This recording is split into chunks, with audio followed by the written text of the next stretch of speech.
welcome you. And so this is a session on the economic costs and benefits of UBI, which is actually related to the project where we're working together, most of us, in Portugal. So it's a sort of a event that we can include in this project. And Catarina Neves was going to be the first speaker, but I think we should start with Carla and Pedro Goulart. So Carla Costa works at Lisbon University, and Pedro Goulart at the Center of Public Administration of the ISCSP, such as Carla. And so they're going to give us a presentation on UBI experiences, the comparative analysis, and the importance of context. I would say that between 20-25 minutes would be nice so that we can have some time for discussion. And yeah, welcome, Catarina. I just switched the order of presentations so that Carla and Pedro can start, and then you go ahead. Okay. Go ahead then, Carla. Would you like to present PowerPoint or?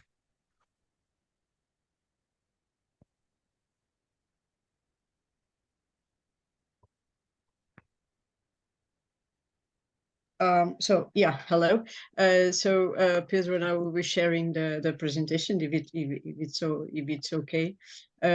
So I have a PowerPoint. Can I put it on, Roberto? You give me permission? Sure, of course. Okay. Just let me remember how to do this. But usually, yeah, you don't have permission? You just go to. I don't think so. I think you can just go. I can. Oh yes, I can. It's true. I can. So it's okay. Great. Okay. So you're all seeing this? Yeah. Okay. So I'll start and then I'll pass on to Pedro, and so this is the work we've been doing so far. Well, I should say it's mostly Pedro's work. I've been accompanying, well, first of all, good evening, everybody in Korea. Since in Portugal it's still quite early, it's circa 10:30 in the morning. Anyway, whatever the time or location, I think it's always a good opportunity to discuss issues related to universal basic income. So as Roberto said, we have about 20 minutes to present our work. So I'll get thrown right to it and save some specific issues to discussion afterwards. This paper is clearly a work in progress, and it's being developed by my colleague, Pedro Goulart, and by me.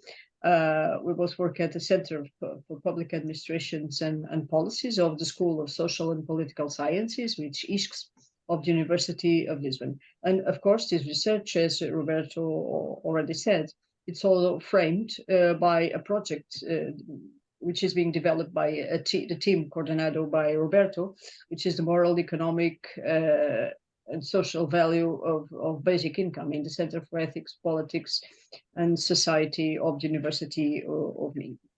So we've entitled our paper, "One Size Does Not Fit All, Universal Basic Income and context issues." So I'm sorry, I just have I don't know, there's something that I can't really see my screen. I don't know why. So I'm having some problems here. Just now we see. Okay. Yes, but I don't know why. You all. If you want, you can leave it like that. If you see it like that, you can leave it. If you only see it in smaller size, leave it in smaller size.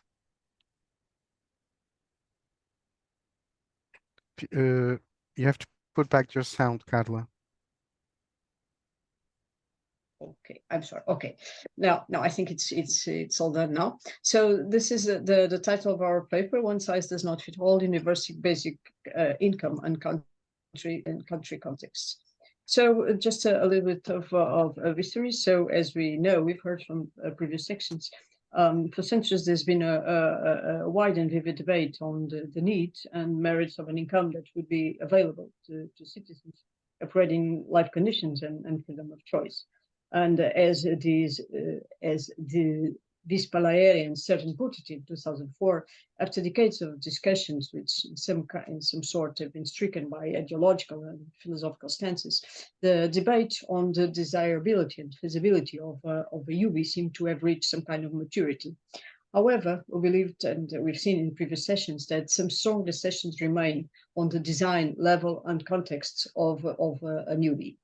What seems to be irrefutable from our point of view is that UBI has been put forward as some kind of panacea for distribution and the loss of employment caused by the globalization process itself, automation, artificial intelligence. And in later years, as we've all witnessed, the outburst of the COVID pandemics and the ensuing stagnation of economic activity in several countries led to a renewed concern on ways of providing immediate relief to the most vulnerable ones using financial support. Additionally, as we've seen in previous sessions, UBI supporters often praise the reduced administrative costs and bureaucracy vis-a-vis existing social security schemes. In a more philosophical stance, I would say that the conditionality of a non-means tested income would remove the stigma of current social mechanisms on beneficiaries.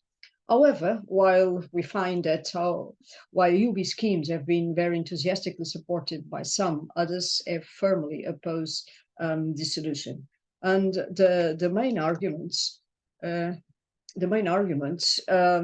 be summarized into different categories on the field of personal economics theoretical framework, arguing that people will tend to work less if they can rely on a fixed unconditional income.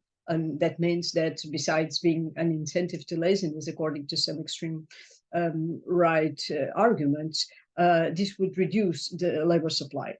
In fact, if we read some labor economics textbooks findings, they suggest that with the rise in non-labor income, individuals will tend to work less, and economists do not, as we claim, do not attach a positive or negative value to this effect, as leisure is as legitimate as work, providing utility to agents. It just reminds the outcome of working less and reaching higher utility levels.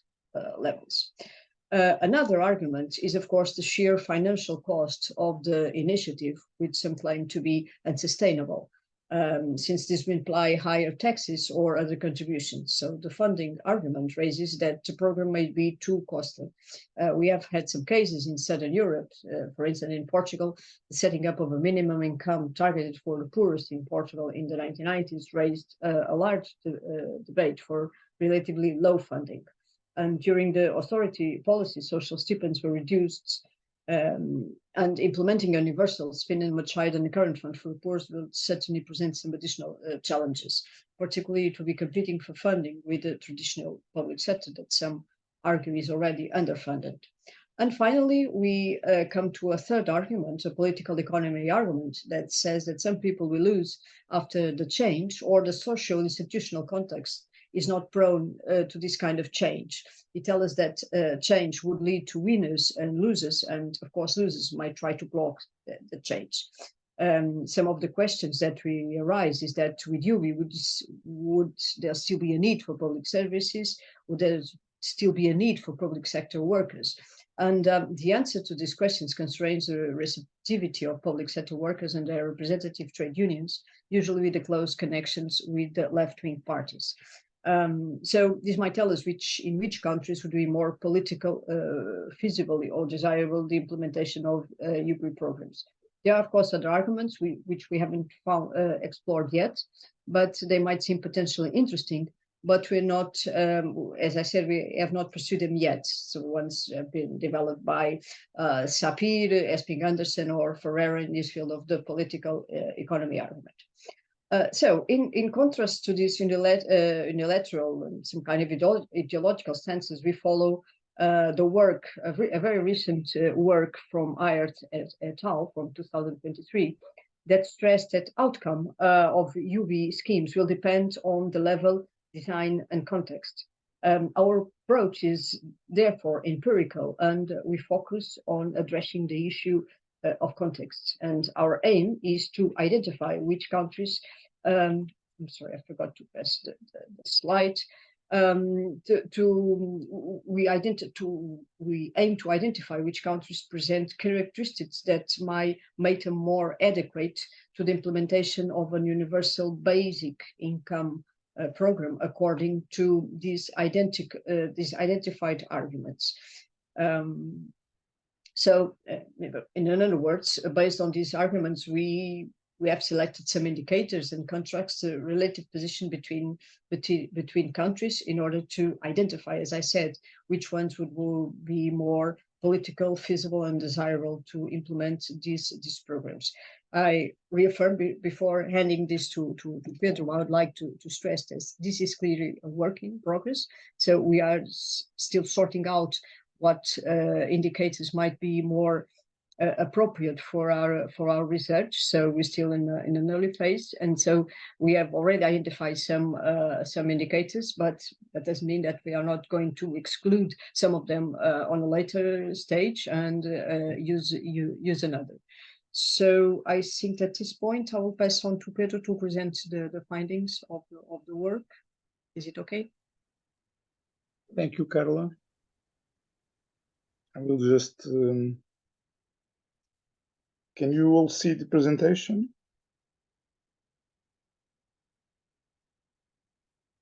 Yes. Yes. Yeah. Therefore, after identifying these major criticisms, we went then to select different indicators for each of these criticisms.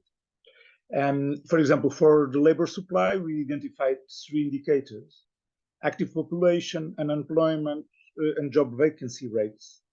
And therefore, we go and then see and analyze each of these indicators and to see if some countries come about more obviously out of this analysis.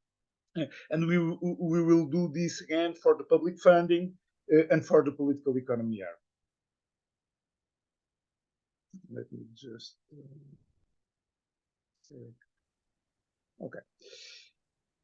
For the labor supply, we find that some countries are less likely to be good candidates for implementation of UB schemes, because, for example, if they have already a very low active population, or a very large unemployment, or a very large job vacancy, this could have this situation could actually enhance more, even contribute for more problems. And which countries are these? We can see, for example, for active population, countries like Romania, Italy, Croatia, Poland, Hungary. In terms of unemployment, Greece, Spain, Croatia, Portugal, Cyprus, Norway, Germany, and so on. And at the same time, we went to see which countries were actually more likely to implement, in the sense that these indicators have less serious values and could be more easily implemented there. For example, Iceland and Switzerland is very clear. For example, they appear twice for 2 of these. They appear twice in 2 of these indicators, suggesting that these would be ideal candidates for the implementation, according to this argument of labor supply. The countries highlighted in yellow would be a bit ambiguous, the effect, because basically what it means is that in one case they appear in a position less likely, and in the other case they appear in a position more likely. And this is one of the work in progress features of our issue, of our work, because while we are able to identify these 3 indicators, what we find is that these 3 indicators actually give us very different results. And therefore, we find that depending on the choice of the indicator, we will have a different selection of potential candidates for the implementation of UB schemes. why did we select these 2013? You may be asking. And the point here, we wanted also to look to 2 points in the business cycle. 2013 was a point of where the economies were growing less. We also look to a point where the economies were growing more. And here, some of the results remain. For example, active population do not change as much, but unemployment and job vacancy can change considerably. And some of the candidates become less likely, like Italy and Greece are twice nominated for situations where they are more risky in terms of labor supply. Iceland and now Poland are identified as potential candidates that where things could work better. To show it a bit more graphically, we present two of these indicators in a graphical mode, and actually representing some kind of beverage curve. And what we find here is also first that the position of countries change considerably depending on the business cycle. At the same time, in terms of countries, you do have some countries that are systematically that show, for example, low unemployment and low job vacancy rate, like Luxembourg, like Czech Republic. And the point now is a bit to try to identify which are the ones that are consistently more systematic. For example, in the Portuguese case was the problem would come by higher unemployment. If we take, for example, the Finnish case where UBI scheme was also implemented, in a sense, was not such an obvious candidate in the sense where Finland, for example, has a relatively high unemployment rate and a relatively high job vacancy rate. If we move on for another issue, we could also look to the job vacancy for the funding, and there again we will also find very different situations according to countries. We contrast government debt versus the budget deficit or surplus. Obviously, you can say that the budget deficit depends on from year to year. For example, this graph makes a 5 years average to be a bit more solid regarding the deficit or surplus of the budget.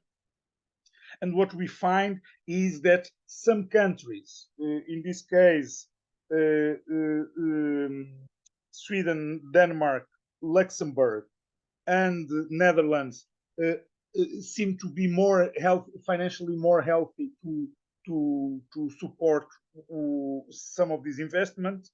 Other countries probably suggest, particularly Greece, Italy, Portugal, will find more difficulty in funding these schemes in a more sustainable manner. Exactly because they show a very high government debt, and even in terms of budget deficit, are already showing strong deficits, and therefore would be more difficult to divert resources to some of these areas.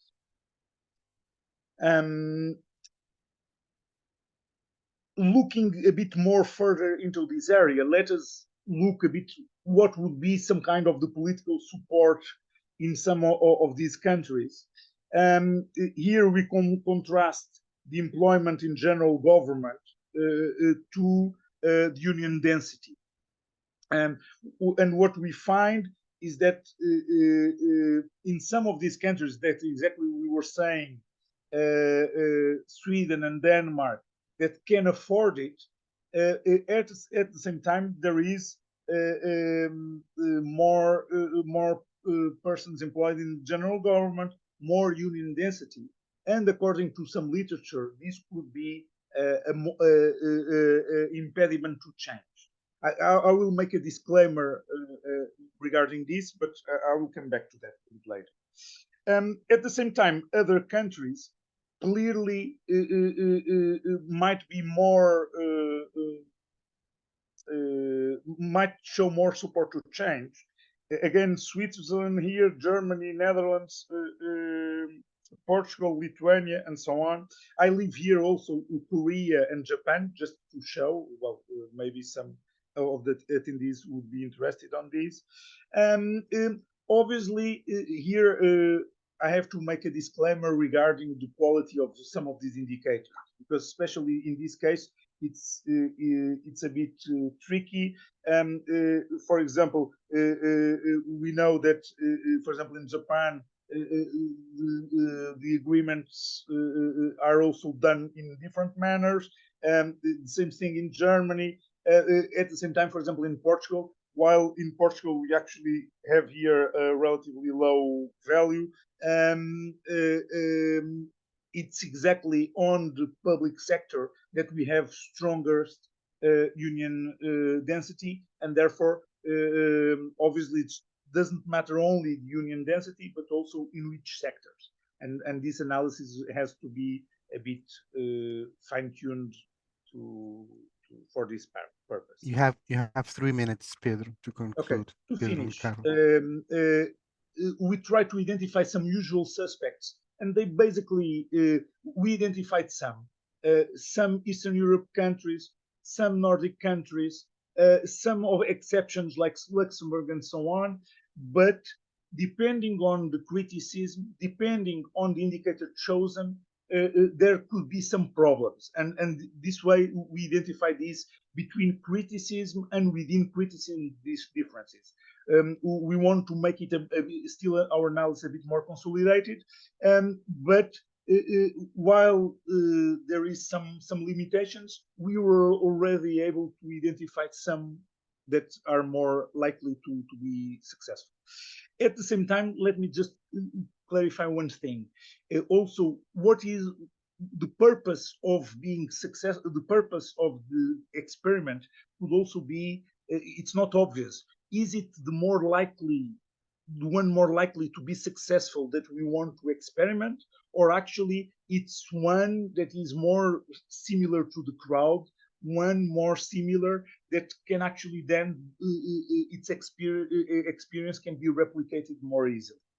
These are things to discuss. The timing of measurement also seems quite important, and therefore.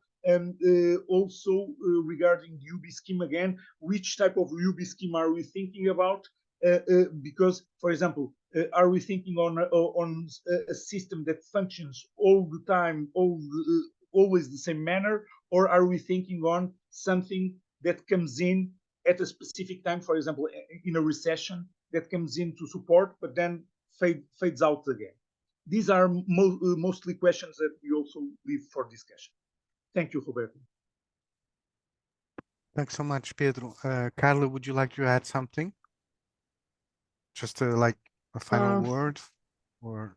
Okay, just a final word to say that what are we going to do next? Well, besides dealing with these issues that Pedro just identified, we think we need to do some fine-tuning on the chosen indicators. We are now looking at some of issues that might be included here, always regarding those three fields of criticism, but issues related to inequality, considering in order to choose our countries, inequality, gender issues, capital labor gains distribution, which of course are related to the effects of the fourth industrial revolutions. These are some streams of research that we intend to follow. just to make clear that, as Pedro said, that our contribution here is not, it's basically to try to, it's a little different from we have witnessed of the existing literature, which we think is already quite wide, but in terms of refereed literature, we think there's still some space for us to fill in. So what we're trying to do is here to compare countries, not exactly to test the effect of the EU itself, but to see what countries in a very positivist way, what countries would be, according to these indicators, more fit for testing EU UBI scheme. So it's a little different, and we believe this could be our contribution to emphasize the issue of context. That what makes a difference from our point of view and could fulfill some kind of gap. Thanks. Thank you, Roberto. I understand yeah, I mean, the approach is really interesting. Thanks. So let's reserve some time for questions and a little bit of discussion, and then we go to Catarina's paper. So Catarina just raised her hand. Please, Catarina. Obrigada. Roberto, thank you. Do you want me to ask? I have two questions. Do you want me? We are all Portuguese, so it seems very weird to be speaking in something else, but I guess some people are going to watch this afterwards, so yeah, exactly. Be mindful of that. I have two questions. Do you mind if I ask both of them, or should I ask one and then we see if we have time for the other? Estás à vontade. Obrigada. It is. Cool. Thank you so much, Carla and Pedro. I really found your paper very interesting, exactly because it's trying to fill the gap, because I haven't seen many papers who are looking at the before any experiment or before any implementation, in the sense of looking at rates of success of different countries given specific indicators. Seems a very difficult job, and I thought it was interesting the sort of indicators that you were choosing. But I have two questions, which is a lot about the indicators that you have chosen and why you are not choosing others, or why that might be difficult or not to you. So one thing is about I think the criteria of success is very important, because for me, if you're choosing the criteria of success of experimentation, a lot of these indicators might not be as relevant, because in many ways, for example, the financial health of a country, which sort of resources they have, that can be bypassed by looking into different funding sources. Like in the US, they are looking at private funding, or in Barcelona, at some point in time, they looked at European funding to be able to have an experiment. So I thought it was much more interesting if you approached it from the perspective of replication, given that seems to be a very crucial point in UBI experiments. We want to know which sort of information we have and how we can extrapolate it, or how important it can be to replicate it in other contexts. So I'm curious about what you think on this, and it's early and I had very little coffee, so I'm sorry if I'm being confusing. And then the second point is, I was looking at the indicators that you were showing, and in some of them, I was wondering if we are not getting it wrong. I'm going to try to explain. So in some of the countries where they are very financially healthy, whatever, you know that better than me, but they are financially healthy, they have good welfare states, and some indicators on unemployment are good, especially compared, for example, with Southern Europe or with other contexts. In some of those countries, it's where we find more resistance to have a UBI experiment, or even to have the idea of a UBI implemented. Thinking, for example, in Norway, that has the resources to do it. And partly seems to be because everyone is very resistant to change. Things are going well, or mostly well. They are able to do whatever they need with the resources that they have. Why should they go for something so radical, what seems to be very radical, like a UBI? And I'm wondering if you could have an indicator which is resistance to change, or how the welfare crisis might propel politicians and people to be willing to accept more radical changes. And in what way can you model and have data on this? And then actually 3 questions, I'm sorry, Roberto. The third question is, union density also for me seemed to be, it's a tricky one, because as you probably already also found, unit density at times seems to be a very strong resistance to a UBI. But in other contexts, that seems to be changing, especially for unions which are younger and are looking to support precarious workers and all that. So how can you model these very tricky differences? Thank you. And I'm sorry for a lot of questions and maybe confusing. Thanks, Catarina. I also have a very general question. I was thinking that your work could also perfectly apply for the implementation of a basic income and not necessarily only the experiment. Actually, it seems even more important for the implementation at a national level than for an experiment. So I wanted to have your take on that. Okay, general question. Tiago, anything? Yes. Yeah, I found the paper really interesting regarding all these indicators that Catarina already talked about. My question would be more related to other subjects that maybe are out of the scope of this paper, but regarding environments and how the basic income can affect productivity and how should it affect productivity.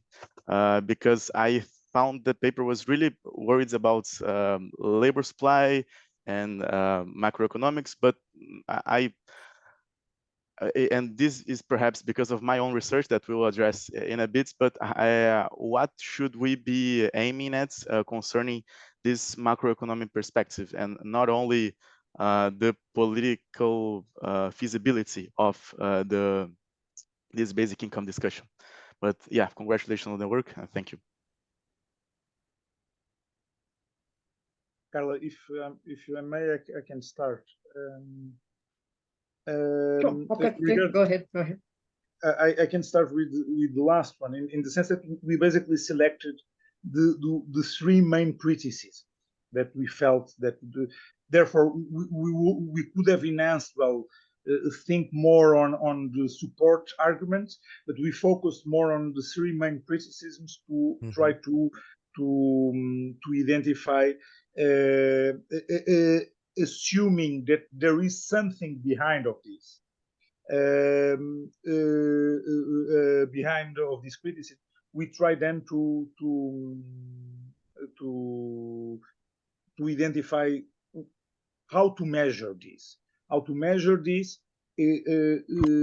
and can we identify these countries where both the experiments but also the national-wide, what would we expect if the implementation will go for these countries. Indeed, the choice of indicators is dodgy. I wouldn't call it dodgy. I think, for example, take the labor supply. We selected three very obvious indicators, but the interpretation is not always obvious, for sure. The case of the unions, it's clearly one of the more politically sensitive issues, clearly. At the same time, we use a bit the part of the tradition in the literature. But clearly, this is one of the future directions where we have to develop better, to substantiate better our research, particularly, for example, with different indicators.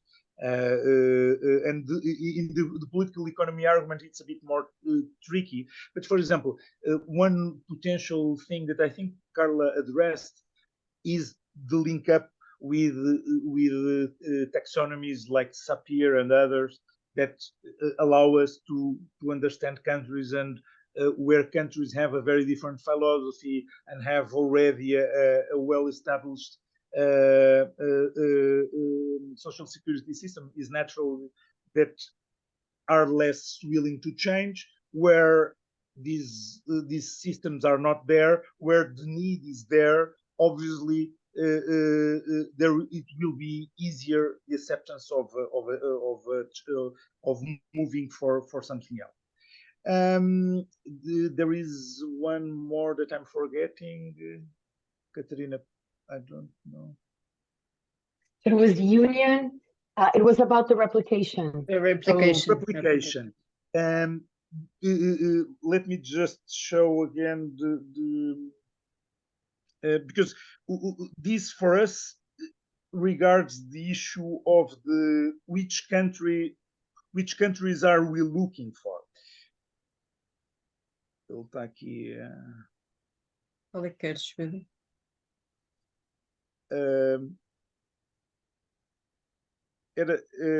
Era só aqui gráfico, só aqui mostrar-vos gráfico. Sorry, okay. Just to show one graphic. Because normally the graphics show us that the countries that would be more interesting would be somewhere here. For example, Luxembourg, Czech Republic. Why? Because they have both low unemployment, low job vacancy rate, and this would suggest that actually we want to Luxembourg and Czech Republic would be good candidates for implementation either of an experiment or a national-wide scale program. And that Finland is probably not such an obvious candidate. At the same time, if we want to focus on learning how to replicate, maybe Finland is actually, it's a good study case. Mm-hmm. In the sense that it's some kind of the average candidate.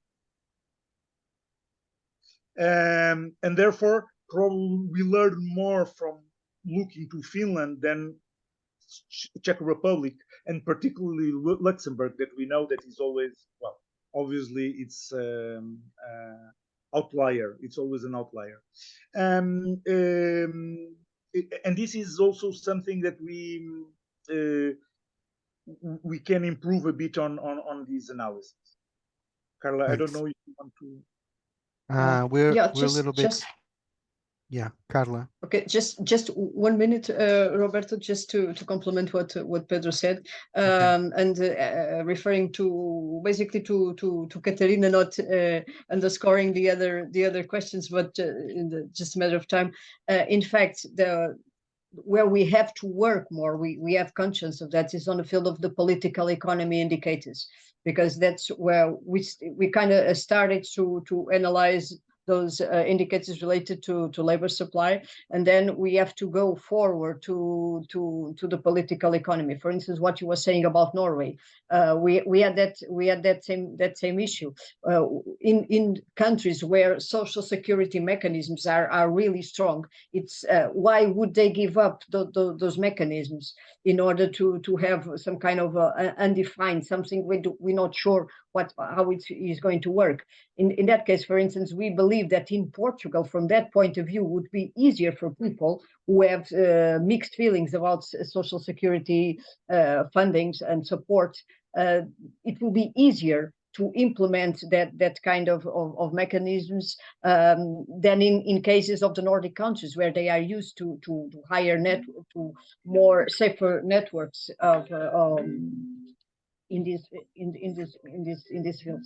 So basically, to say that this is, as I said, a work in progress, and we are now focusing our direction into the political economy indicators. That's where we will head up for the next stage of the work. So Thanks I'm so sorry, much. Roberto. Thank you so much. No, it's really promising. Thank you, Carla and Pedro, and we'll keep up the conversation between us back in the country. So let's hear Catarina Neves from the University of Minho, from the Center for Ethics, Politics and Society, about what we still need to know about UBI, the financing question, and the long-term impacts of unconditional cash. Go ahead, Catarina. Around 20 minutes. 25. Can you hear me? Yeah. Okay, perfect. And you can also see the screen, right? Absolutely. Beautiful. Perfect. Boy, thank you so much. So thank you to all of you who are here. Thank you to Roberto for hosting and organizing this session, but also, of course, thank you to the BN organizers for making this very big Congress happening and also allowing us to be able to be presenting in Portugal, although I think maybe you're better in Korea because we are melting in Portugal.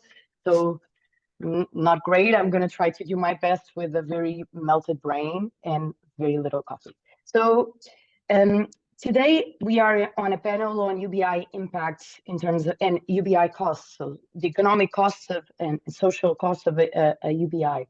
So I thought it was relevant to try to understand why we might need to tackle the financing question. So I come from my area, the area I'm studying, which is philosophy, but it seems to me that the financing question might need to be tackled heads on.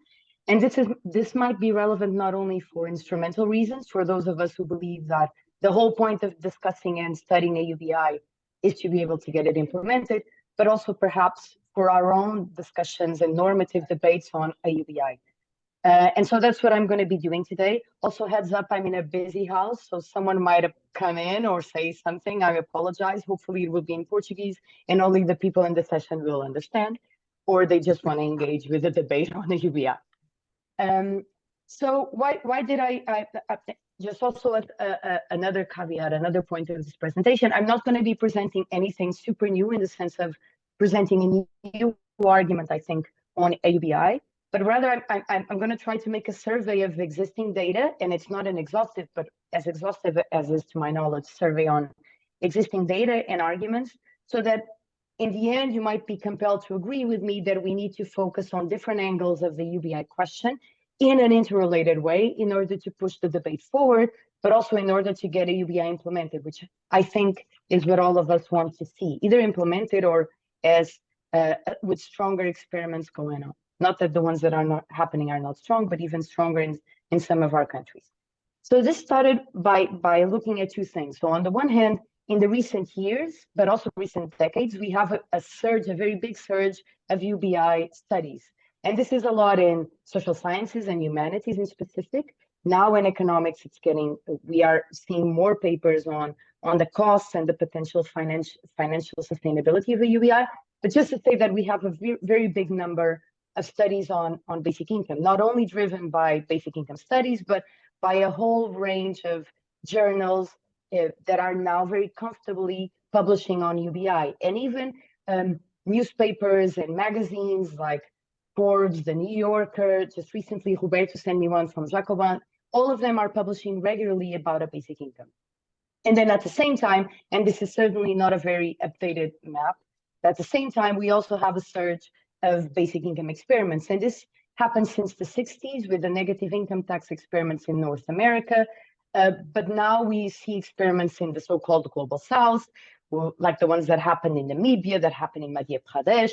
We see studies going on in South Korea. We've had them in Europe, and there's a very promising developments taking place in the US with guaranteed income. And it's true, a lot of these experiments are very different.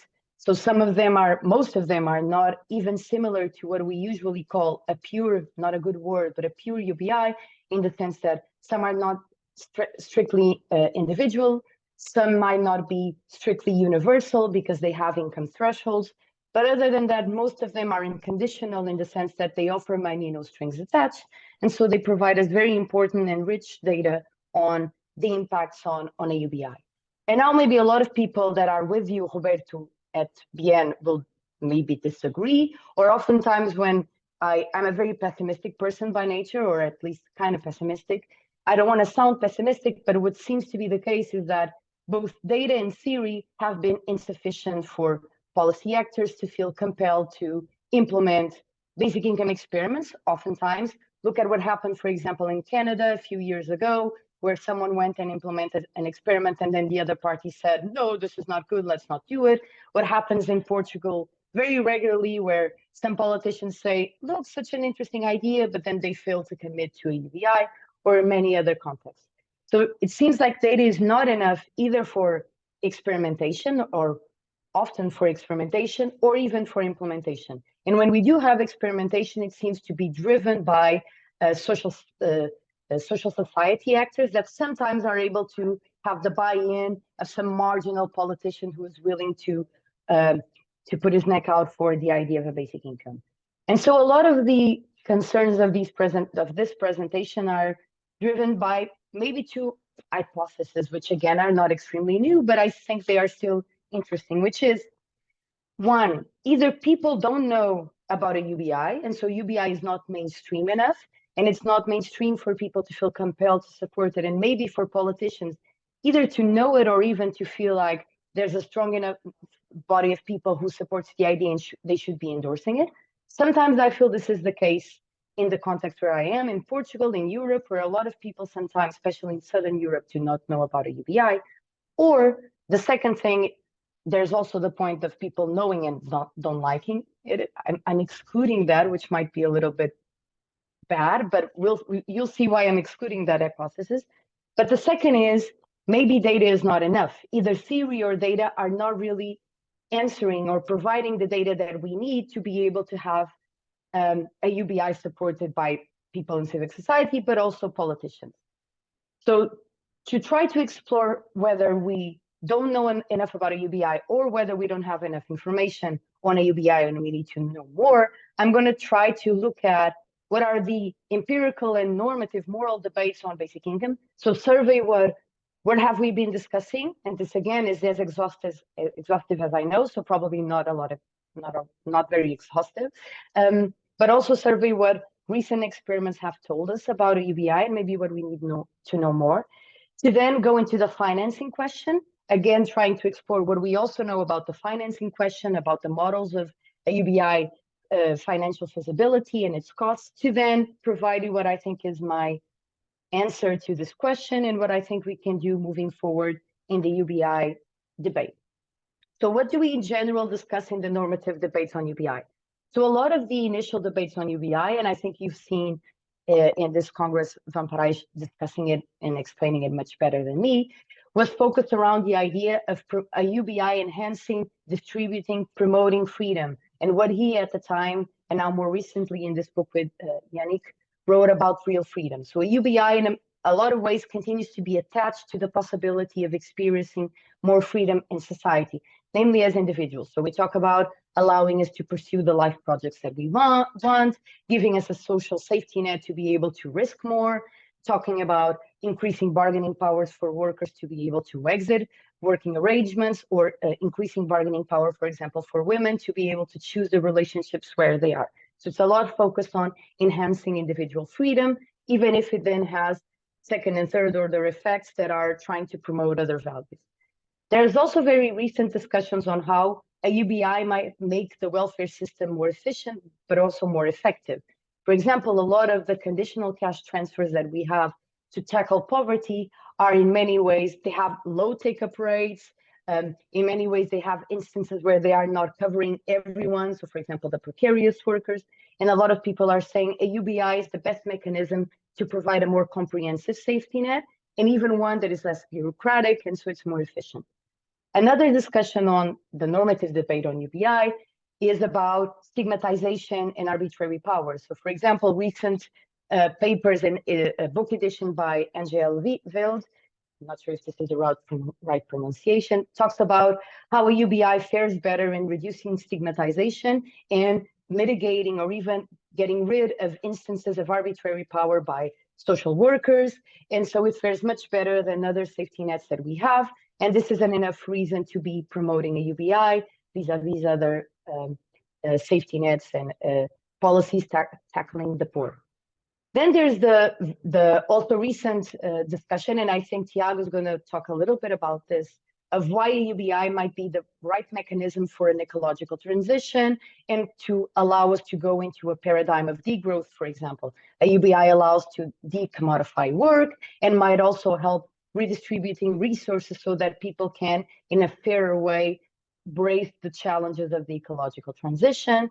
And then thirdly, there is also, I think Van Parijs discussed a little bit about this, there is the debates on in what way a UBI might be leading to conflicting values between, for example, solidarity or reciprocity and freedom. And there are some who say that a UBI might not be the right mechanism to promote a society of voluntary free cooperation because it might, for example, encourage free riding. And in what way is this usually called reciprocity objection, something that we ought to be cared about, especially when we considering UBI's impacts on freedom.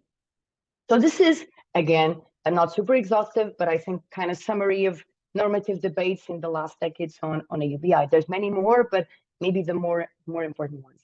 And then we have on the other side, and again, this is a kind of random distinction. Experiments and studies also are bringing normative issues, of course, into the fore. But what are experiments telling us on a UBI? So there's a lot of rich data coming up, but there's some issues with the data that we have. So let me tell you a little bit about what I feel about experiments. So they've been around for a long time, but as I told you, they are very far away in many ways from a pure UBI. So for example, the recent ones on the United States of guaranteed income experiments are not universal. So they are mostly targeting people who receive below a certain income threshold, or sometimes they are targeting women or targeting specific minorities. So in a way, they are not, no, they are not universal in the sense that we discussed a UBI. Moreover, they are very, and I think the presentation that we just heard also points into this direction. They are very context specific. So they are taking place in either specific cities or specific countries with different welfare states, benefit systems, with different indicators in terms of wealth distribution, in terms of unemployment. And of course, this leads to very different outcomes. Think about differences between the experiments that took place in Barcelona, in poor neighborhoods, or in Finland with the long-term unemployed, or experiments taking place in Madhya Pradesh in India, or taking place in the US now. Of course, there's commonalities, but for the most part, it's difficult to extrapolate and generalize these findings. That being said, again, we have a rich pool of data, and although very specific, it is overwhelmingly very positive. So there's improvement in stress and anxiety, and this seems to happen across the board. There is improvements in nutrition, and this happens not only in Madhya Pradesh, but even in the US, where people are able to eat better because they have more income. There's increased investments in health and education, and this is especially important in countries where people need to pay to be able to access good health and good education institutions. And there's also some instances, but not a lot, of labor intensity reduced. But this is small, it's kind of scattered. For example, we have it for the negative income tax, especially in the US, and we had it for Finland. But it's also important to note that the degree of labor intensity reduced is very different across different segments of the population. For example, in Finland, it was in specific minorities and also in single mothers, while in the US, for example, it was for men and it was on reduced overtime. So it's important not to just talk about reduced labor intensity, but understand the nuance in the data.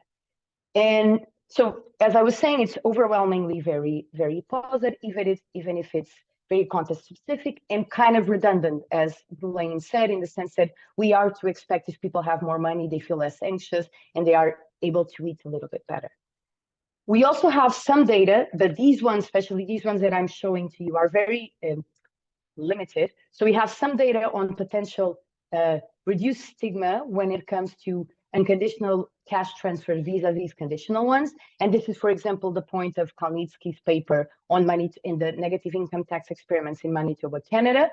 But he doesn't know whether this is because of being unconditional or whether because the design of the experiment made it so.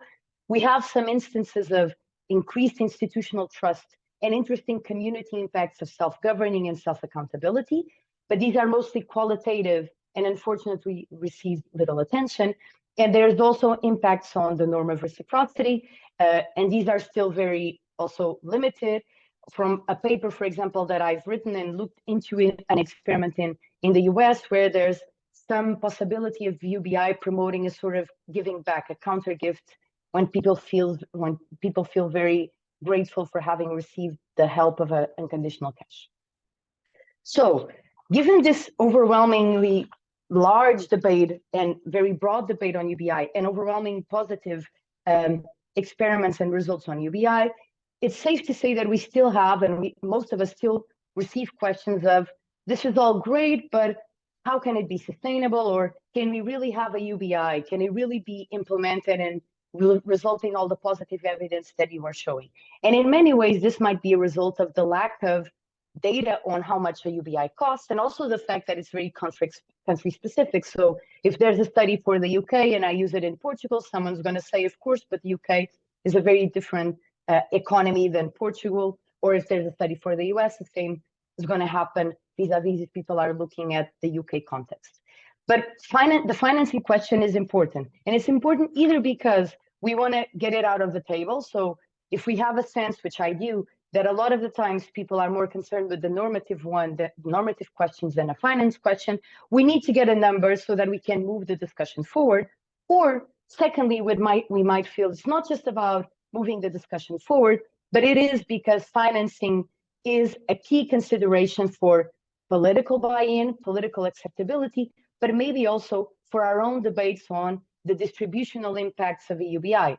So if it's funded through income tax or if it's funded through oil reserves, in what way can this impact the results that we are aiming at in a UBI that oftentimes we are discussing and arguing for in the normative debate? And so for now, until I go into my final hypothesis, and I hope I'm good on time, I'm just going to give you some hints, some points of the financing question that are very important, and as you might able to see, have implications for the normative debate on UBI to then provide you my hypothesis. And this is from a report that I've written with Roberto this year for the Greens representation in the European Parliament that is available if you then want to look it up. So some of the questions that are important for the financing aspect are, one, the gross and net costs. So a lot of people talk about a UBI, for example, in Portugal, this is common, and say a UBI is unsustainable because if you multiply 800 euros per 10 million people, it is just a huge amount of money that we need together to be able to finance a UBI. And this would be the gross cost of a UBI. And Philip Harvey, for example, has argued that this is the right estimate that we should use, partly because this is what we do for other taxation mechanisms.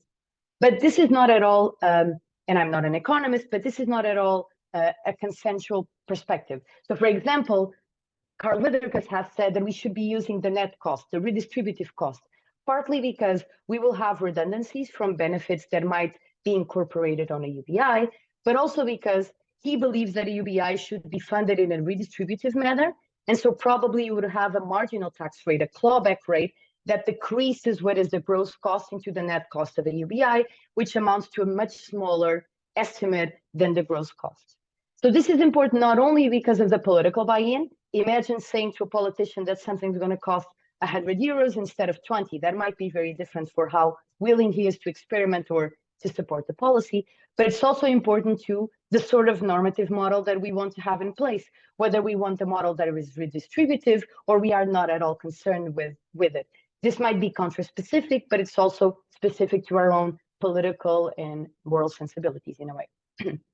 Secondly, defining the grant level. Again, even if we just use the gross cost, multiplying 800 euros, multiplying 1,000, or multiplying 200, it's quite different, right? And the grant level is not only about playing with how much money we have to spend, it's also playing with the sort of impacts that we want a UBI to have. So if we want a UBI only to solve poverty in a specific context, maybe we just need a UBI at the poverty level or a little bit before. If we want a UBI that encourages labor participation, maybe we also need to play with income thresholds. If we want a UBI that decommodifies work, we might need to have a much higher UBI, one that allows us to really choose not to work, to really choose to have lower intensity occupations with our own lives. If we want a UBI that is truly redistributive, and in the sense of redistributing real freedom, we might need, again, a very large UBI. So the grant level is not only, again, an economic issue, it's very important to the sort of society that we are aiming at. Thirdly, the same funding sources. So if we are concerned with the UBI to fare the ecological transition, it might be relevant to talk about funding a UBI through oil reserves or funding a UBI through specific environmental sources. Or we don't think that that's the right way to do, but it might be a mechanism to do it. Or if we are thinking about a UBI that is redistributive, maybe tackling wealth, maybe tackling financial transactions is the right way to go. And then thirdly, with or without taxation, it's very similar to having a clawback rate, which the gross and net cost perspective tell us about. And then the scope, which is about which sort of UBI do we have? Do we want a UBI that is universally applied to everyone since they are born until they die in the same way? Do we want a UBI for residents? Do we want a UBI for citizens? Do we want a supranational UBI, and why? These are all very important issues for the financing model, but they are perhaps even more important for our own perspective of how a UBI should fit within a model of a just society. And I just wanted to give you some notes of what me and Roberto have written in this report, which is to show the variability of already existing cost estimates of a UBI. And you'll see that in a lot of them, they are assuming a lot of things on gross and net cost, on scope, which don't really, I believe, include this perspective, what sort of society we have. So for example, a lot of the models that have been used are either a UBI in a vacuum, so we are not considering benefit systems, tax systems, we are just trying to see how much can a UBI cost. And this was one first estimate by Carl Wiederkes that was a ballpark estimate. So Carl was assuming that this was the case. He was trying just to give us a number without a lot of discussion on the benefits and the tax system. But then there's others who are saying we need a UBI that is revenue neutral. So we need a UBI that doesn't really mobilize additional revenue, otherwise it's not politically feasible. And this is a model for Canada that did exactly that. Then we have those who say a UBI is unaffordable right from the beginning. So there's a study of the OECD that just looked into some surveys of how much a UBI could cost. And because they are assuming a gross cost, they say it's impossible, we are not able to do it. Or Philip Harvey's one, where he does compute the value of gross and net, despite the fact that he believes in a gross cost, but then just says, this is too expensive, might as well go for something else like the job guarantee. So he's including his own normative perspective. And then when he computes the value of a UBI, he clearly says it's too expensive. I do believe something like a job guarantee is better. And then we have the models for an affordable UBI. There's the UK one made by George Arndt and Wiederkes, which is a micro simulation that incorporates a little bit of the perspectives as a net cost. It has a clawback rate. It includes analysis of benefit systems. We have the proposals for Canada, which is also more inclusive in the sense that they look in tax credits and try to see whether we can incorporate the tax credits and make it a UBI. And then there is Ravento's model for Spain, which also is more specific. It's a UBI that is differentiated for children and for older folks, and that also includes reforms in the tax system. So just to say that all of these models incorporate a lot of normative decisions on what a UBI should be or not, but oftentimes this is not made explicit or it's not disclosed in our discussion.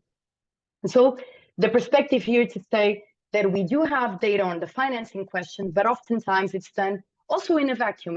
It's done without considering the sort of normative decisions that are playing out in the background of the model and that are very important to how we might discuss macroeconomic and fiscal, but also the distributional effects of a UBI.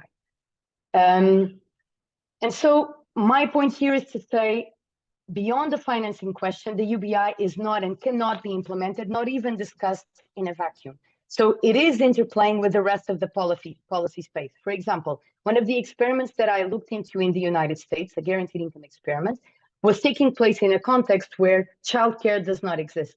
So as you can imagine, when the experiment was taking place, we were looking at, and these are not disclosed, and I don't have the saturation of the studies, but we were looking at what seemed results that showed that women were exiting the labor market and were planning to stay. These were women who were recent mothers who were receiving an unconditional cash in a context where there is no childcare, and in a context where often they receive less money than men.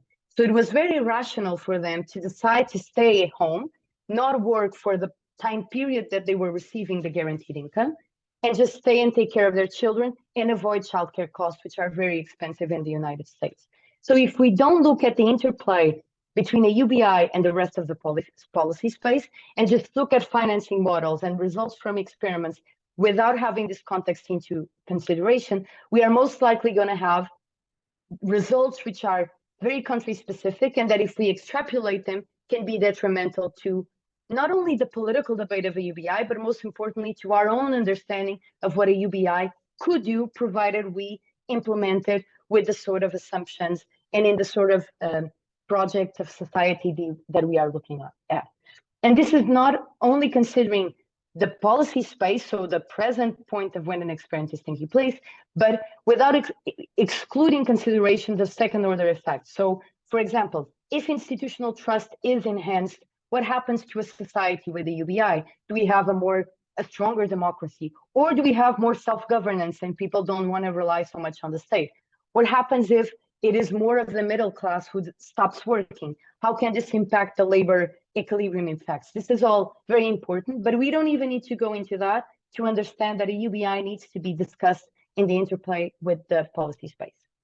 And so now, because I think I might go over my time, and I'm sorry, I would like to tell you some ideas of what we might need to do. And these are very humble in the sense, again, that they are, I think, overly discussed, but I still feel it's important to continue restating them. So one, I think we need to assume the first aspect. Remember, the first hypothesis was maybe people know about a UBI, and the second was maybe we don't have enough information. So I think there might be something about the first hypothesis.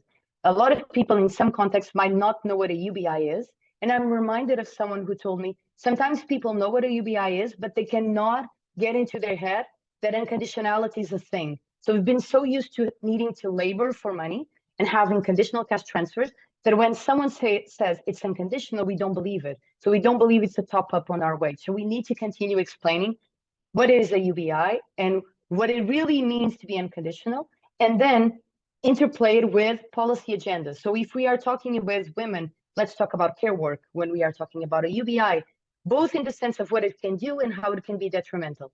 When we are talking about people who are young and are not able to afford a house or not able to have a stable job, let's talk about why a UBI can be enhancing our freedom, but also our security and allowing us to self-organize. Talk about pension systems and age group inequality. Talk about gender justice. So engage, talk about ecological agendas. Talk about engage with the specific debates in society so that a UBI doesn't seem like a radical idea that in no way solves the problems that we have.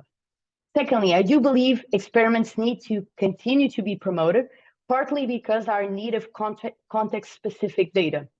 So we need to understand how a UBI exists within safety nets, either because there's not a lot of safety nets, so how does a UBI fare in a place without childcare, or because safety nets are not enough. For example, take-up rates of poverty nets in Portugal seem to be very low. So it seems to be like 30% of the people who, for example, need the conditional transfer that we have to solve poverty are not able to get it for a bunch of reasons. We need to understand how a UBI could fare better than these safety nets.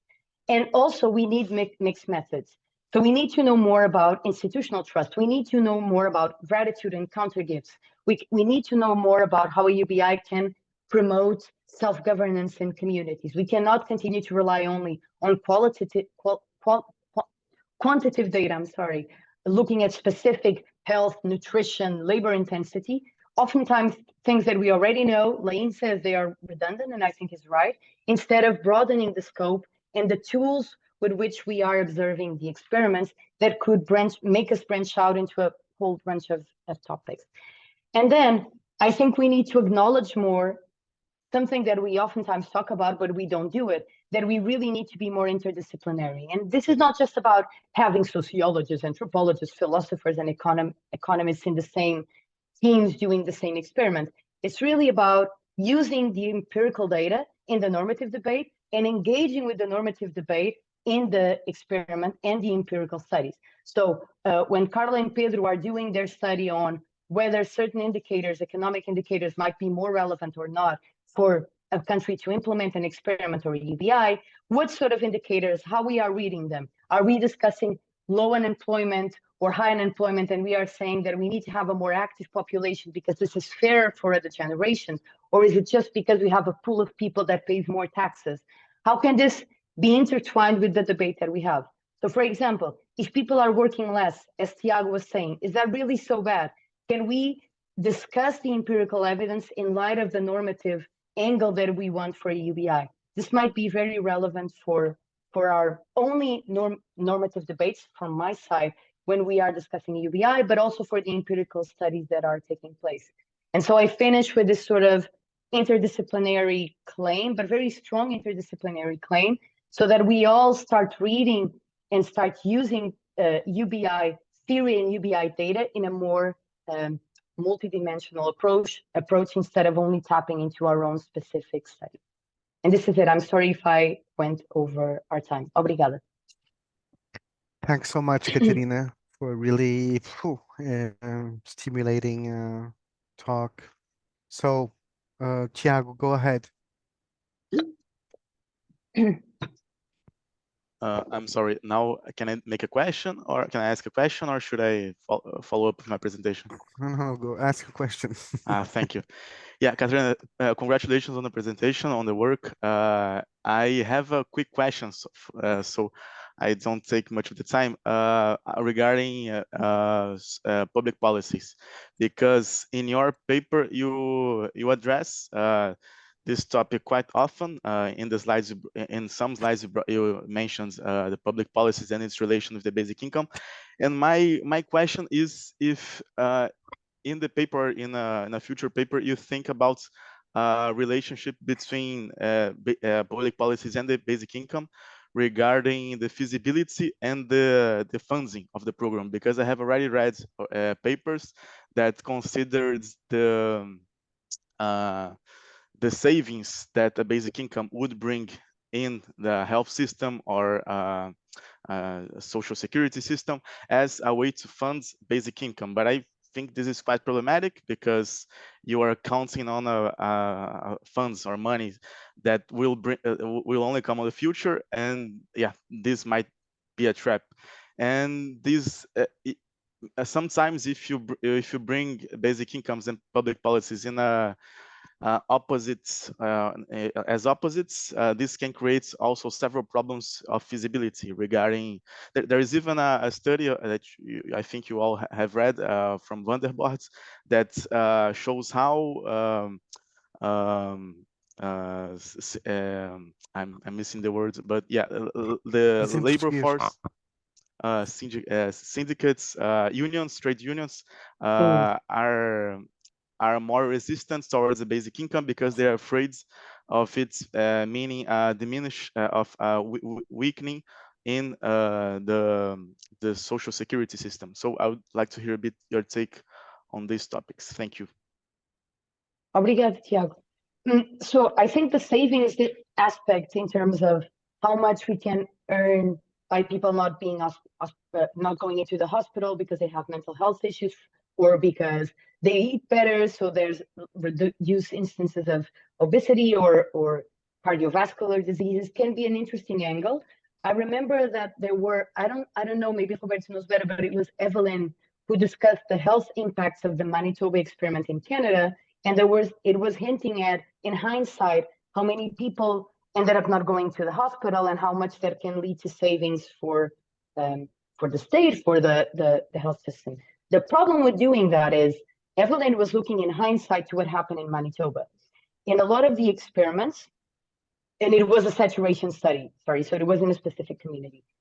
Two things, most experiments are random. I'm sorry, because my Zoom, I don't know, decided to exit the window. So I'm sorry, I stopped seeing you and it was very concerning. So a lot of the studies are randomized controlled trials.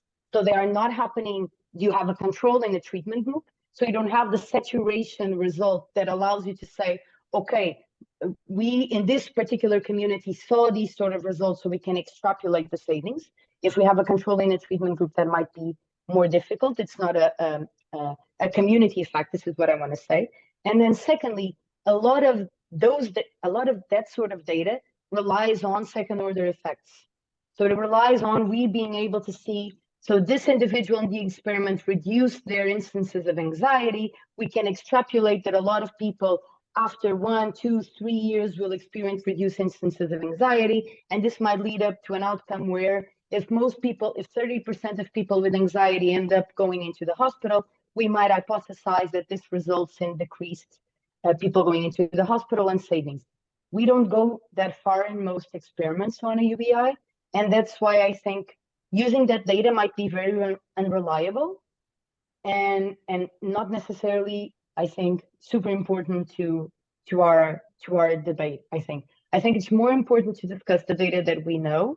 So we know that decreases stress, decreases anxiety, regardless of the fact that people might end up going less to the hospital or not, but reduces this, increases nutrition, people feel more happy. It seems like people are able to take more risks. Go for that, and then explore the other range of results we are not looking at, and that might be the stick that pulls people in. If they feel like institutional trust has increased, maybe politicians think, oh, this is a way to solve the problem that we have with democracy, representative democracy.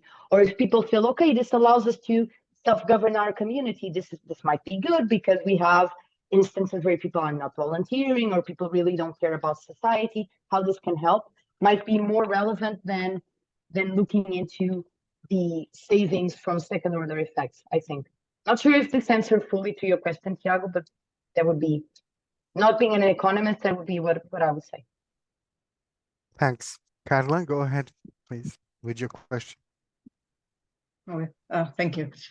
Just a very quick question, Catarina. Thank you for your presentation, and I think that it's really interesting because your presentation and ours, Pedro and mine, they complement each other. So that means we are doing a good job within the project because we both point to the importance of the same issues, context, issues related to political economy, what we were discussing earlier. So I think we are going really on the right track.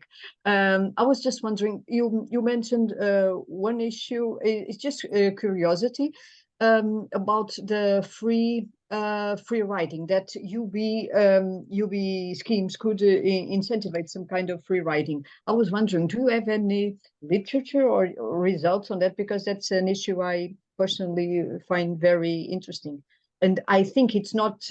Maybe it's ignorance of mine, but I think it's not very documented, or there's not a lot of literature on that. And I think this might be a crucial issue on related to UB implementation. So if you just curious. I'm so glad that you mentioned that because that's my whole PhD, and that's one of the great. Not my whole, but it's part. So my PhD it's about the objection of reciprocity, which is the claim that people will not contribute. And there's one specific strand of that objection that says not only are they are not going to contribute, but this is an instance of free riding because some people will be required to work, perhaps even work more, so that the lazy can free ride on the efforts of the workers, like when happens in a group project in university. So that's one of the things that I write in my thesis. There's not empirical data on it. There's a bunch and a lot of literature, normative literature. And this is also, again, building on what I'm saying in the presentation. People who are working on experiments and the economic aspects of the UBI need to know about the normative debate on free riding, because it's one of the concerns that people talk about even on the street. They say, I don't want to give money unconditional because a lot of people are not going to work. They already do that. This is not good. We should be mindful of that. So that being said, there's a lot of literature on free riding that I can pass you, Carla. So there's a very well-known book by James van Donseler about the right to exploit. There's Stuart White's claim of UBI violating the economic norm of reciprocity. But we don't have empirical data on free riding, partly because it's very difficult to observe the norm of reciprocity in the way experiments are taking place. Usually reciprocity is observed in anthropological studies. It's kind of a different method. And partly, I think, because experiments are not saturation studies, or someone was not concerned about it when they did it. There's one paper which I've written that tries to explore it, and it's the one that, and I would love to have your comments and share it with you. Good. And yeah, which explores the norm of reciprocity and how a UBI can actually reconcile our concerns with reciprocity. I'll send it to you and also all the literature on free riding. Thank you. Thanks a lot, Catarina. Thank you. Thanks so much again. So our last speaker is Tiago Souza, also from University of Minho, and he will talk about the unconditional basic income proposal as a promoter of ecological and socioeconomic justice. So we're a bit late, but I think we're free to stay a bit longer. Not totally sure, but I will confirm. So Thiago, go ahead, please. Thank you very much for the introduction, Roberto. I'll share my screen now. Okay, can everybody see? Yeah, I can see. Okay, yes, perfect. So thank you all for having me. As Roberto already introduced me, my name is Pedro Souza, and this is a presentation concerning an article that is part of my PhD thesis that is entitled "The Unconditional Basic Income as a Promoter of Ecological and Socio-Economic Justice." My main goal here in this article and the presentation is first to address why the environmental and socio-economic struggles should be addressed together, proving that they are two entangled agendas and that should not be treated separately. And in the second half of my presentation, of my paper, I discuss why the unconditional basic income is a viable policy to tackle these these two struggles that are so urgent in our present society. So regarding the first part of my article, I first bring about environmental ethics debates, a literature review, talking about anthropocentric approaches and biocentric or ecocentric, that I think it's a bit of a better term, but my literature talks about more of biocentrism and how the relationship between humankind and nature is addressed in the environmental ethics debate. Secondly, I'll talk about political historical conditions that are important for us when thinking about reparations and green transitioning, so we can push for just green transitioning agenda. And I finished this first parts with Republican debates, building a philosophical justification on why should we unite these both agendas, and how can we talk about republicanism with non-human actors. Beginning with the environmental ethics literature review debates, it is possible for us to say that in the environmental ethics literature, there is a tradition until the decade of 1970 of looking at nature and the environments in an anthropocentric perspective, which means that human society traditionally valued nature and the environments as it was useful and as it had a practical use for human society, which means that we did not recognize inherent and value in non-human actors on nature. And in the decade of 1970, there was a kind of a revolution on these aspects.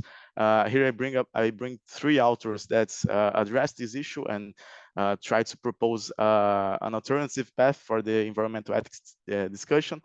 When they these three authors, Routley, Arness, and Murray Bookchin, they propose that we should recognize this intrinsic and inherent value on non-human actors and on the environments for us to build less exploitive or even a non-exploitive relationship with nature. Murray Bookchin specifically is one of the most interesting for me, relevant in this paper, because he is also one of the first to address the Marxist movements of social economic struggles, of inequalities and poverty, to the environmental ethics debate, arguing that they are both both of them have this the same roots, that is the accumulation, the unequal accumulation of natural resources, which is the oppression and exploitation of nature by humankind, and it's how the human society builds an oppressive system in themselves. Now, regarding the political and historical conditions, it is, as I already said, it is vital for us to acknowledge the responsibility of some countries and financial elites for the environmental emergency that we are going through. We already see global warming already falling back more heavily on least advantaged groups, socioeconomic groups and countries, which is a product of our unequal and unjust history. And therefore defending a political agenda that ignores economic developments and the idiosyncrasies between the global south and the global north in favor of an environmental agenda can create several problems. So when we're talking about green transitioning, we need to recognize that not every social group and not every country will be able to take up the same efforts as others.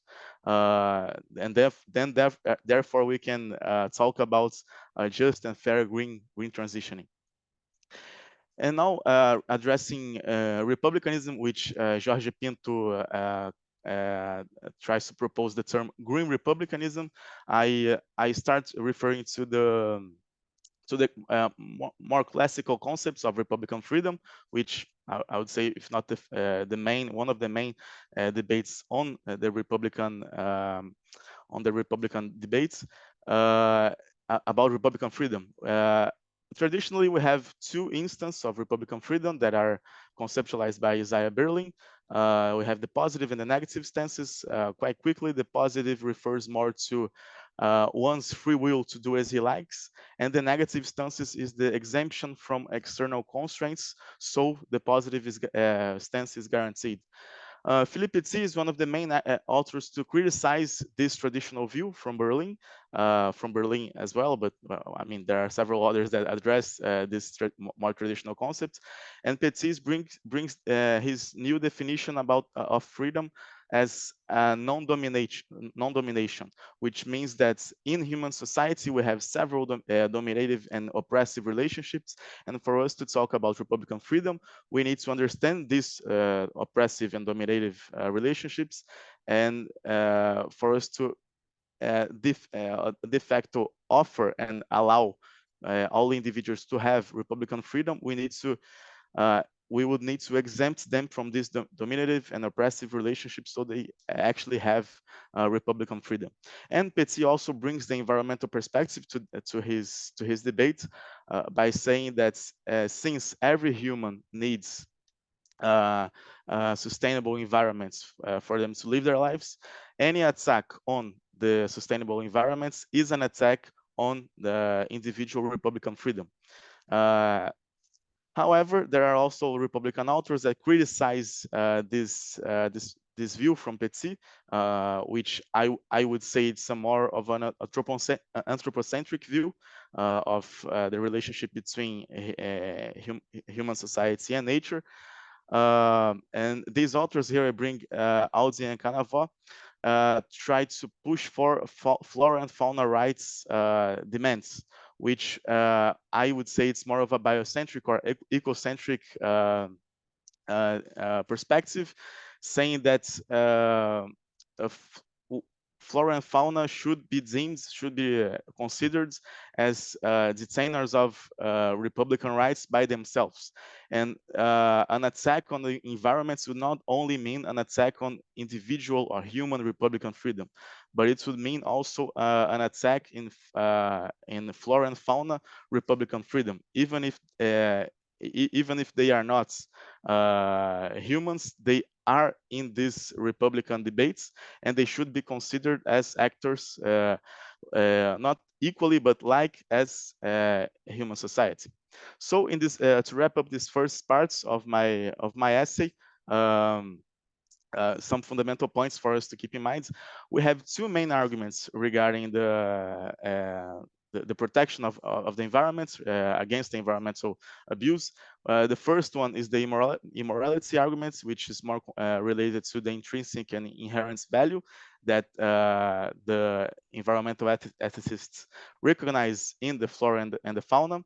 And we have then sustainability arguments, which is a more of an anthropocentric arguments, like Petit and older environmental ethics authors used to defend.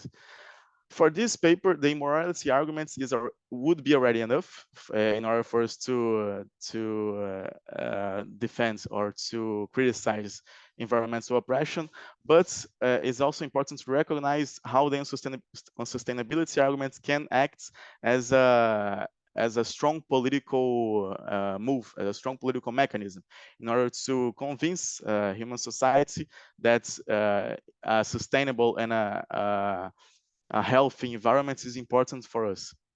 I also deem human accumulation of resources as the basis for environmental and socioeconomic kinds of oppression.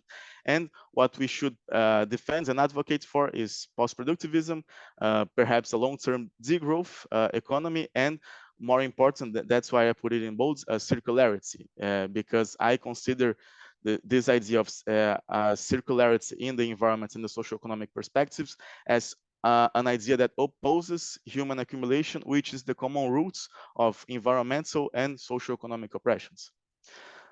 Now, going on to the second part of my work, talking about the unconditional basic income more specifically, and how it relates to the environmental, ecological, and the socioeconomic debates.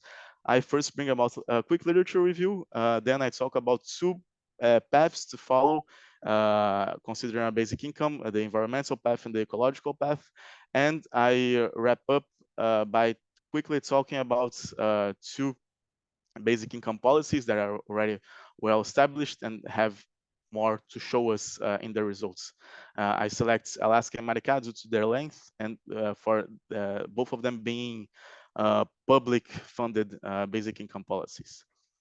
Now, regarding the literature review, I use the concept of basic income that is most common, that is brought from Van Parijs, which is a basic income that respects conditionality, individuality, universality, periodicity, and cash payments. Van Parijs and Jorge Pinto also recognize how in the last decades, there are more meeting points appearing between UBI advocates and green movement advocates. By instance, it's possible post-productivist tendency if the basic income is able to reduce the pressures on labor and productivism, which would reduce the not only perhaps socioeconomic inequalities, but more fundamentally on the environmental problematics that we go through today. It is also important for us to recognize that the taxation that would fund a basic income is something that can aid green transitioning, and so we can think about in the debate a stronger taxation on unsustainable consumption and on unsustainable inequality. That is something that has been more and more debated. And for me, more importantly, the basic income, if done with an environmental tendency, can strengthen regional and circular economies, which goes back to my arguments of circularity, which for me is the main contribution of this work. So if a basic income allows more circular economies that have a lower carbon footprints and that are less pollutants, the basic income would have a strong tendency to environmentalism or ecologism. Now, regarding the two paths that Jorge Pinto and also Merrill in his book, the two paths that we can propose regarding a green basic income, we have first the environmental path and second the ecological path. Both of these terms are based in Andrew Dobson's concepts of environmentalism and ecologism. And here, just to quote Dobson, while environmentalism refers to a managerial approach to environmental problems, securing the belief that they can be solved without fundamental changes in the present values or patterns of production and consumption, ecologism refers to radical changes in our relationship with non-human natural worlds and in our modes of social and political life. So we can here quite easily and clearly relates the environmental perspective to a more anthropocentric approach of environmental ethics, and the ecological path we can relate to a more ecocentric, understanding that the relationship between human society and the flora and fauna and the nature that's all nature that surrounds us would be needs to be profoundly changed and transformed. And then I propose in my essay, which I intend to develop more in a future article, which basic income between those two is more desirable. Even though in the article I defend and that I believe that the ecological path is more desirable for us to cease or to diminish the oppression of nature, of the flora and fauna, the environmental perspective can have a value in this green transitioning world, because it can serve as a gradual reform for us to walk towards ecologism. And this is also really important, coming back to the historical and political conditions that I already addressed, to recognize that not all countries and not all groups will be able to assume an ecological approach immediately. So therefore, environmentalism can act as a strong path to gradually walk towards ecologism. And now referring to the two empirical cases that I bring in my paper, I have which I also intend to develop more in a future essay, in a future article. We have the Alaska Permanent Fund, which is Alaska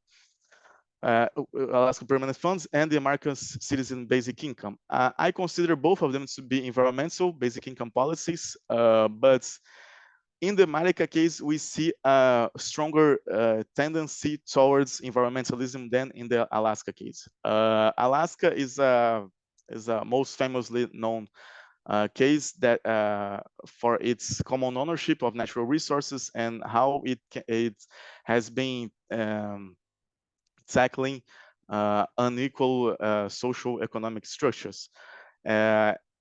And this common ownership of natural resources cannot be overlooked. It's really important and really valuable in this both socioeconomic and environmental debates.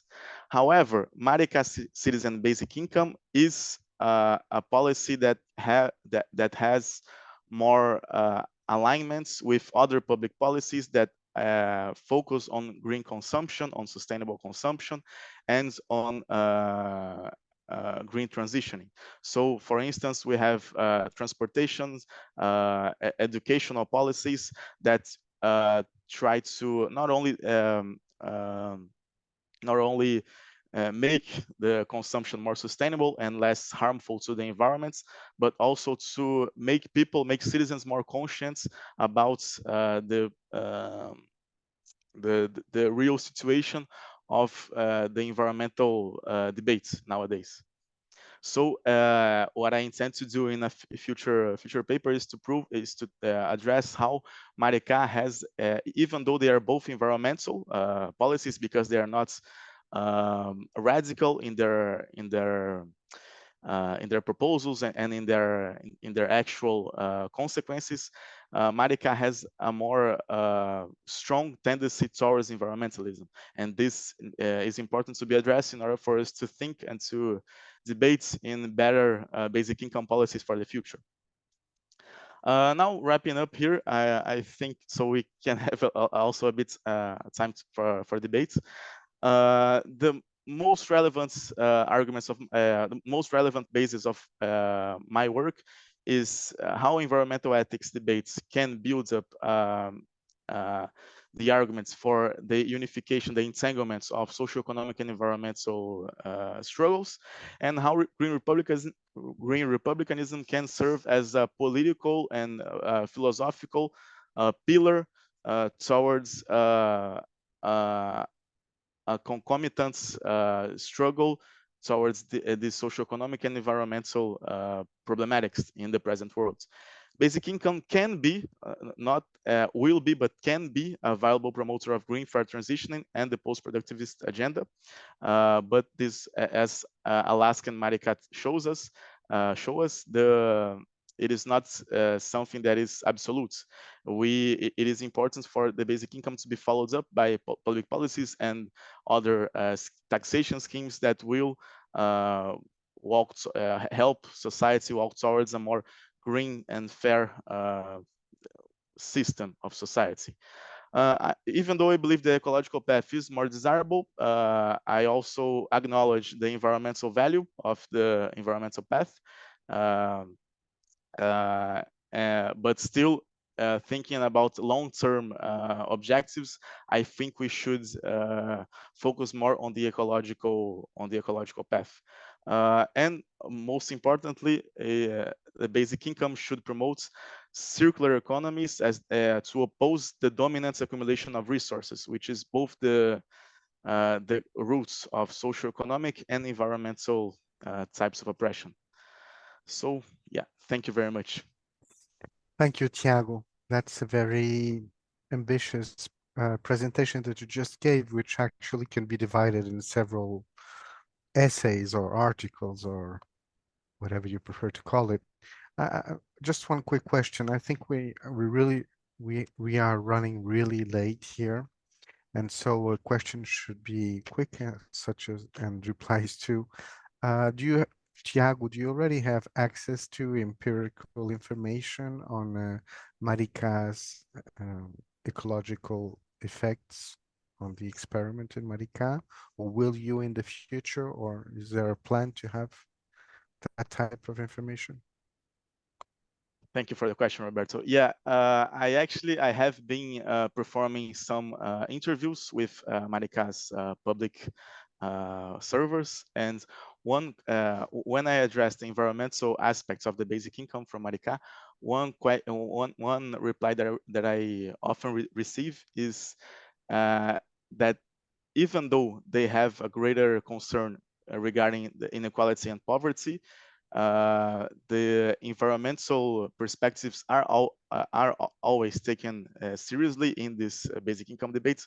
But as I show in the political and historical conditions slides, it is not just, and this is the public services speaking. These are the public services speaking.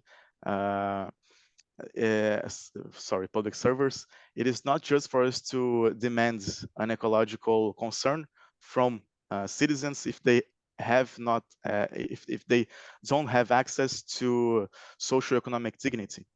And this is the primal concern of Maricá's public policy planners. But still, when we look at the data concerning recycling, consumption, transportation, we see that Maricá has been, even though consumption is growing, we see that sustainability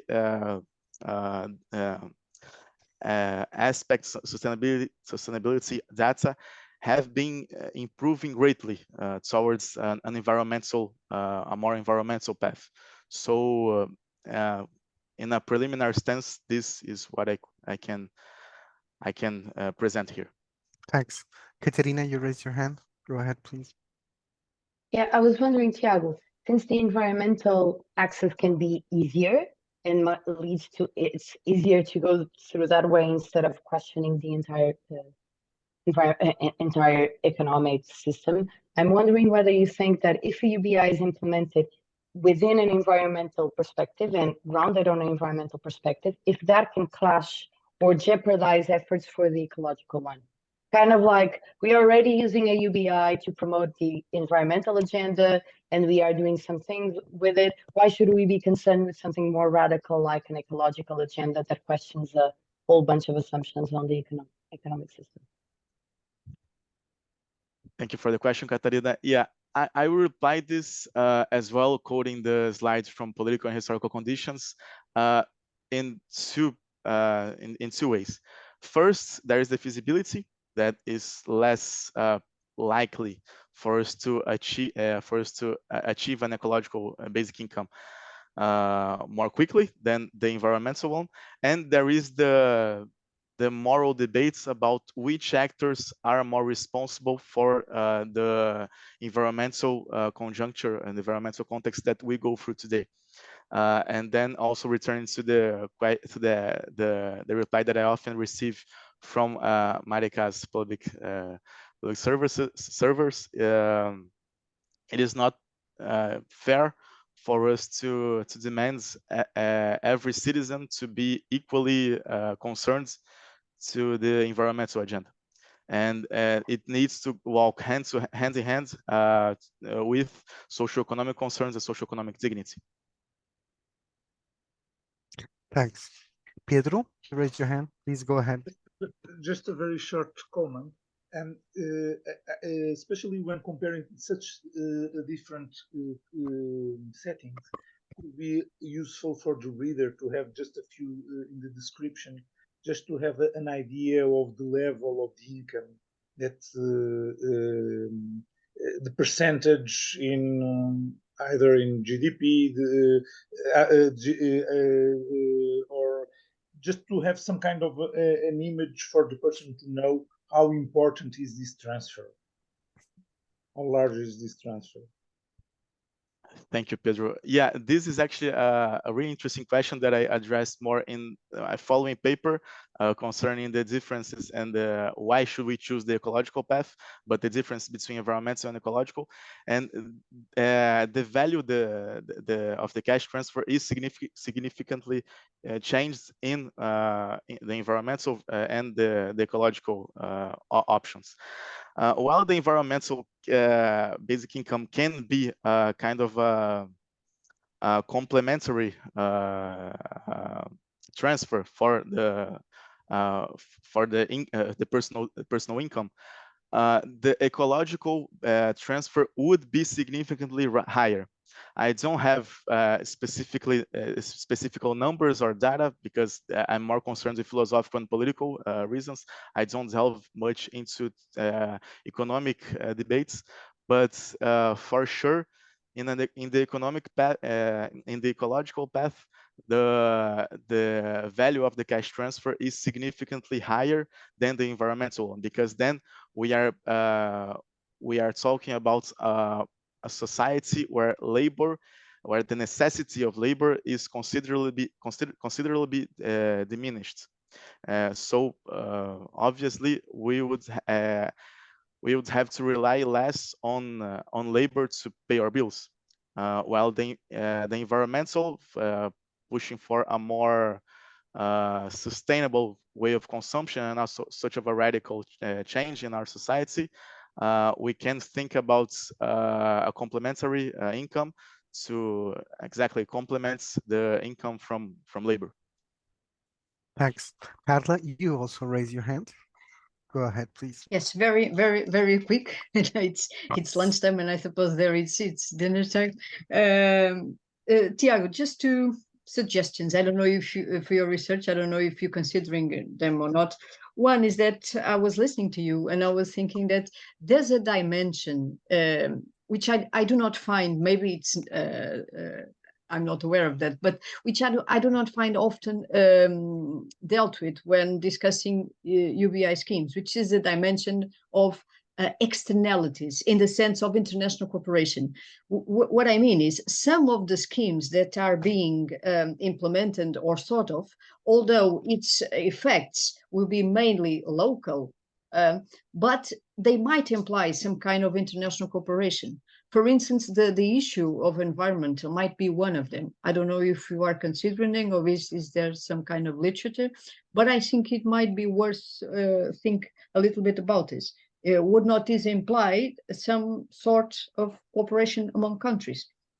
Well, this is the first issue. And the second, are you considering the technological issue when dealing with circularity and accumulation?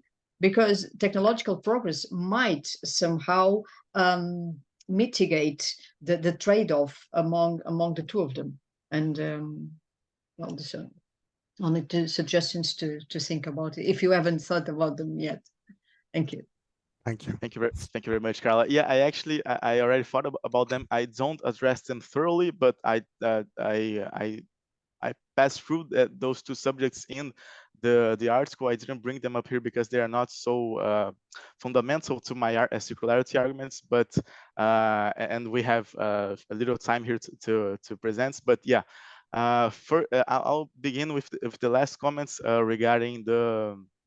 Sorry, I'll begin with the first comment regarding international reparations. Yeah, I think they are quite important, but they're also quite complicated. But this is something that I talk about, again, not thoroughly, but I talk about quickly in the parts concerning political and historical conditions, in order for us to not only defend different green transitions throughout the world, but think about taxation and reparation schemes inside the world. So, of course, when talking about international reparations is something fundamental for us to overcome our social, economic, and environmental struggles. And concerning the second comments of technology, yeah,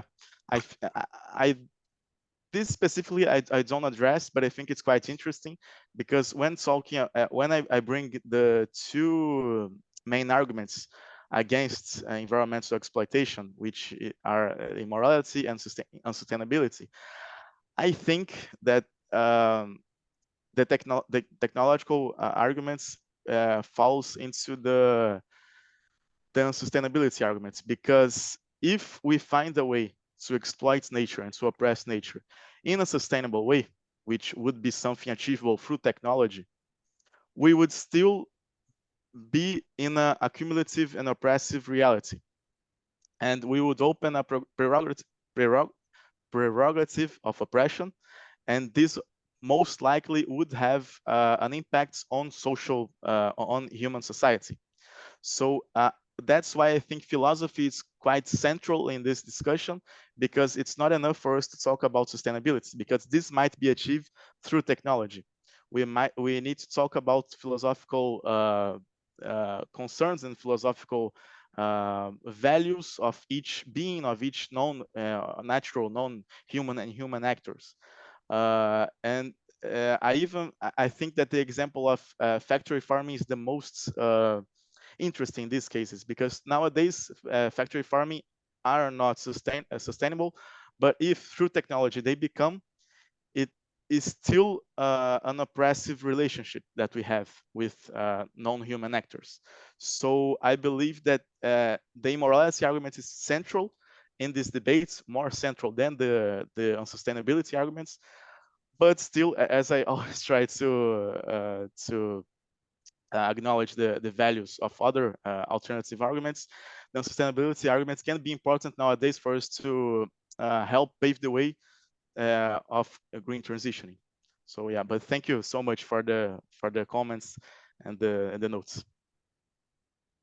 Okay, I think we can close this session. I really want to thank you. It was a pleasure to be with you virtually, and I'm very happy that soon we'll be together physically. So let's keep up the conversation very soon. Okay, have a nice day. Thank you so much. Bye-bye, everyone. Ai, Deus. Bye. Bye. Thank you. Thank you very much. Deus.